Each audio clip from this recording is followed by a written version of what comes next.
Welcome in, Frostburg State fans, to Week 9 of the Frostburg Sports Awards, and we're here with Julia Ramos, who is our Female Athlete of the Week. Julia, a nice win for you guys against Shepherd, and how would you rate your performance and the team's performance after your 6-1 win? I think it was a good performance of the team. We won 6-1. Now we go back to last week, and you guys competed at the Bloomsburg tournament and the Invitational there, and you had a very successful partnership with Mariaspa in that tournament and then got a couple of singles wins as well. You partnered with Alyssa in this meet this week.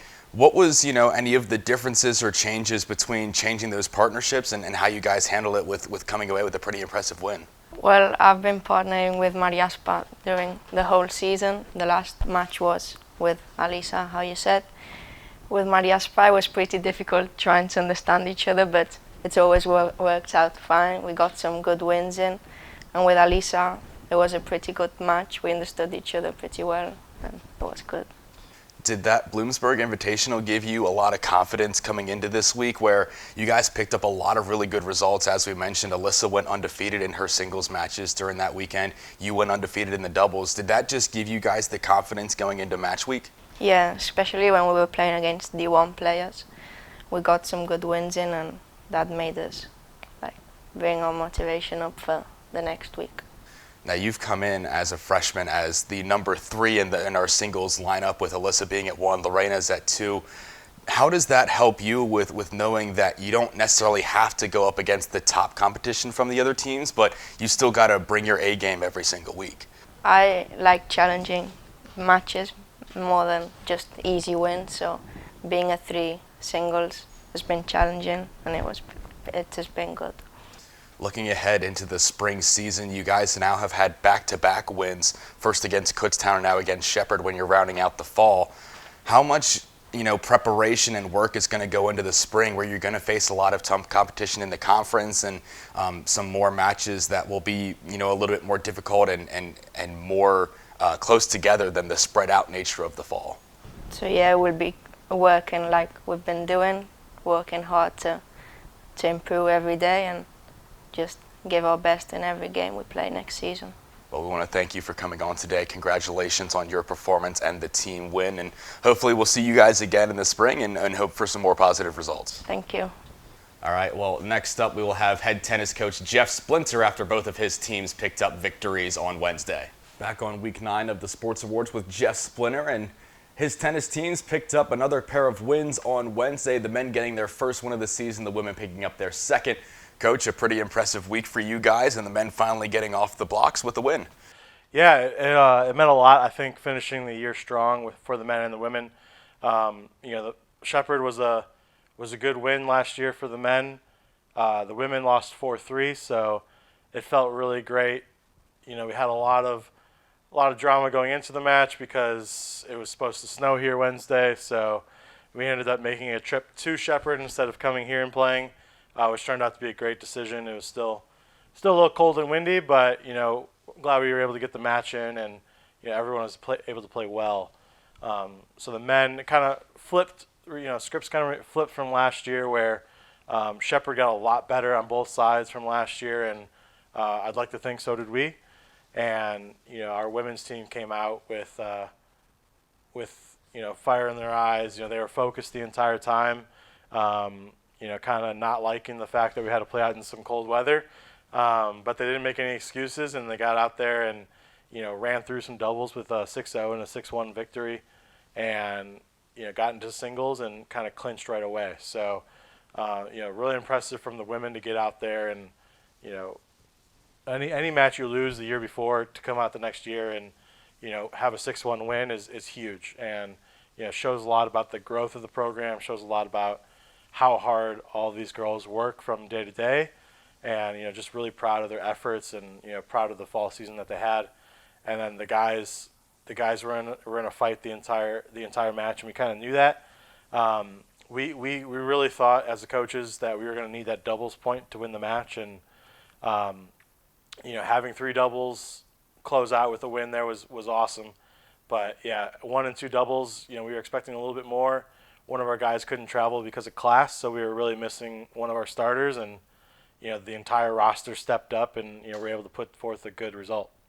We'll talk about the men's team first and getting one doubles win out of it with Noah Fisher and Dean Waterman, losing the doubles point, but, having that one victory, did that seem to spark the team going into their singles play that you didn't drop all three and we got one kind of right at the end with a 7-5 and a big result from then? Did that, kind of kick them into gear for the singles matches? Yeah, absolutely.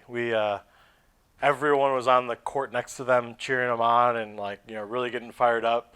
It was a very, very close match, 7-5 like you said, and it was back and forth, and these guys were hitting, our guys were hitting overheads over the net or over the fence, and it was just really big doubles, exactly what we practiced, a lot of easy volleys, and we were being nice and consistent from the baseline, so that definitely gave us a huge burst of energy going into singles, and right after that we put the first three singles on, and the first three singles won. So Matt played one of the best matches I've seen him play since he's been here for a year and a half, and he should be really proud of the way he played. And Cole took care of business as usual. I think Cole's undefeated basically in singles, so in dual matches, and that's what we've come to expect from him, is he's going to put out his best effort, and guys are going to have to really beat him. And he's only been proved to be beaten by some of the top competition ITAs and some D1 players, but other than that, we know what all of our players are going to give out, and Herman was in a huge battle with their number one player, lost the first set in a tiebreaker, and came back in that second set and really proved that he was the better player. And unluckily, we got put into a 10-point tiebreaker. We would have wanted a full third set, being we thought Herman was the better player, but it was getting really dark at that time. They played almost like a 2.5, 3-hour match, so. When you get matches like that, you just have to make sure we get it in before the sun sets. And he pulled it out 10-8 and, came up and, really impressed because he served and volleyed for match points. So it's something that, not easy to do when you're feeling a lot of pressure to do something maybe that's a little uncomfortable than your normal match play. And then Noah Fisher, kind of the story of the match, clinching that win for himself and for the team, and showing that the top three singles did kind of their job and what they were supposed to do, getting you back in the match. Him at number 5 singles, really showing why even those 4, 5, 6 guys really matter when you're battling for results, and picked up the huge win for him. Yeah, absolutely. I think looking back on last year's team versus this year's team, that's the difference this year, is we've got a lot more depth on the team, and guys like Noah, who's a freshman, coming in and just getting into a tough match and going out there and just making it look easy. Where he's a fighter, he's a competitor.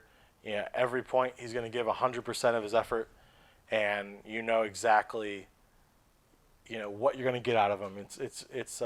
It's really great to see, like, every point looks exactly the same. He's not giving up easy points, and that's the one thing we've really been preaching to the team, and something that he's really taken into account. And Mason played a really great match at 4 singles, moving up with Dell being out. Played a really good, consistent player. But Noah took care of business, and Dean finished last there at 6 singles, but fought back that second set. I think after talking with him, he's the guy at Bloomsburg Invite, had a lot of really good first sets and kind of petered out in 6-0 or 4-0 to a lot of those second sets in Bloomsburg. So to see him come back and fight for that second set is the growth we've been talking about in a lot of our players. For the women, you mentioned sweeping that doubles point, getting the 2 wins, and then having the default win with Shepherd not putting up a third doubles team, and then winning 5 out of the 6 singles matches, and really just a complete performance again. And we saw earlier in the year against Kutztown was kind of the same thing, where they never left anything in doubt, and they took everything with aplomb. Yeah, absolutely. And I think with our women's team, we've been on and off with injuries, so getting out there and just getting the match over with, and not really messing around with a lot of those points, and when we have the point, put it away. So that's something the women have really been working on, and something that they push each other in practice toward is when we're on the offense, we stay on offense, and when we're on defense, we try to get to offense. So we've got our top 6 right now are all very consistent. They're very competitive. None of them like losing in practice against each other. they definitely don't like losing in matches. So I know, it was tough for Alyssa, but she worked that entire match trying to figure that girl out. Just kind of ran out of time with that match. I think had she been able to start that match over again, she would like to see some better results. But yeah, I mean that's what tennis. That's why tennis is a team sport. So 2 through 6 singles all carried her that match, and Lorena's been dealing through some injuries. That's why Alyssa's playing up at 1, and she took care of business, and Julia took care of business. Marie Asbach took care of business, and Robbie and Betsy really did a great job at the bottom 5 and 6 spots to put the match away. Well, we certainly appreciate your time here, and thank you for coming on, as always, to talk about your teams, and we're really excited for the spring season after you picked up a few wins here in the fall and what you can do against some of the conference competition. All right, thanks for having me. All right, next up, we'll wrap up the awards with football and DJ Denson, who is our male athlete of the week. Wrapping up week 9 of the Frostburg Sports Awards with DJ Denson from football. Had a pair of key interceptions in their 16-14 win over Fairmont State. DJ, a pretty nice result for you guys, and you got a bit of the headlines there. How would you rate your performance and the team's performance? The team, we played good as a team. When I'm out there, I got to rely on my guys, to do their job, so it makes my job easy. The D-line was out there. They were shutting down the run, Big Rob, Big Luke, they was out there doing their thing. But individually, I feel like I played well. I did what I had to do, and that's all. Now, the game was broadcast regionally on Masson Television and then rebroadcast on AT&T Sportsnet. Does that ever go into your guys' mind with, hey, we're going to be seen all across, basically the tri-state area and, all down the East Coast almost? Or do you just kind of get into your own mode of I'm going to do my job and not worry about being on TV or all the hype that's around it? Of course there's going to be, a little hype around it. But, me and my other safety, Wild, and we like to say just another day in the office, we be it's just like practice, but just a little faster. So we just had to be ready. We tune out the crowd. We just be locked into the game. In the game then, and Fairmont, was down a little bit early. Was 16-7. It seemed for the longest time, and they had a drive late in the third quarter where they go all the way down to our 10-yard line and get to third down, and then throw the ball in the end zone. It gets tipped, and you're there to intercept it. What was going through your mind during that play when you see the ball up in the air and that you have a chance to go get it? Our coach likes to teach tips and overthrows. So, those kind of plays, we got to have them. Those kind of plays, they change the game around. And if I wouldn't have had that, then that could have led to three points or something, So you just got to make sure you stay locked in. You got to stay calm, just make the play. Then on the very next drive for Fairmont, sort of the same story, except a little bit farther out. They're at our 35-yard line, throw another deep ball in the end zone, and that one you just made the play on it and cut in front of the receiver to go grab it. A couple of big interceptions and things that really kind of turned the tide. Fairmont sort of found their offense late in the game. How did you manage, late in that scenario, knowing that it's a close game, getting all the talk from your coaches and just try to make plays and keep the team on top? At that moment, I was real locked into, their tendencies and what they like to do. So I was seeing that they was targeting the boundary.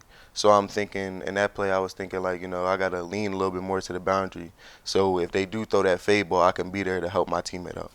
In a lot of games this year, it's been kind of a grinded out fest where we're not blowing teams out, so that no one can, take a play off or two. And,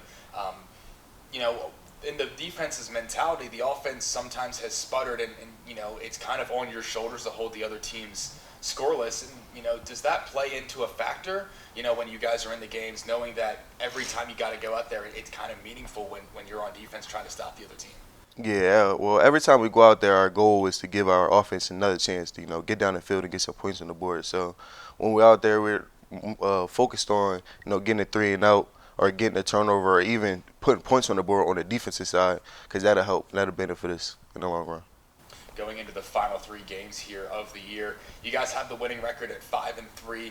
You've got, a couple of teams in AB and Wesleyan that haven't had the results this year. West Liberty, I think, has surprised some people in a tough team.